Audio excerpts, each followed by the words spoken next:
ស្ដីអ្នកទាំងអស់គ្នានេះមកមើលផ្ទះម៉ែក្មេកខ្ញុំក៏ទំធ្វើផ្ទះគិតលើកមុននៅខាងនោះឯណាតែដោយសារតែ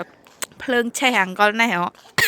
ភ្លើងឆេះអង្កលភ្នំឆេះភ្នំដល់ពេលនេះទៅឆេះទាំងផ្ទះគិតដែរអញ្ចឹងក៏ទំទទួលបានសំណងពីរឹតណាទទួលបានសំណងពីរឹតហើយគាត់បុកជាមួយលុយគាត់ខ្លះទៅធ្វើបានផ្ទះថ្មីធ្វើអត់ទិន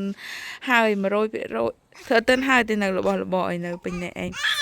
ហើយផ្ទះនេះប្រហែលជាអស់មួយអុកជាងមួយអុកក្រាស់ឬក៏2អុកអី2អុកហ្នឹង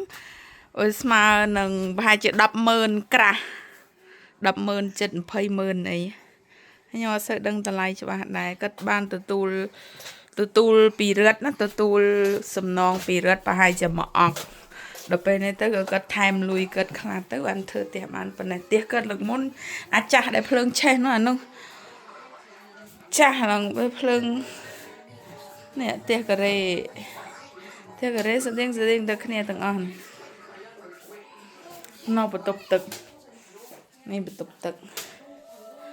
ទំធ្វើដែរបើអត់មានសំណងពីរឹតក៏គាត់បានអត់មានលុយធ្វើផ្ទះប៉ុណ្ណេះដែរផ្ទះប៉ុណ្ណេះអស់ណែ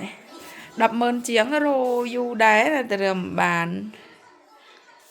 តែដោយសារតែរឹតគេសងថ្លៃភ្លើងឆេះផ្ទះកើតលើកមុនតែផ្ទះកើតលើកមុននោះចាស់អស់ហើយភ្លើងឆេះត្រូវសម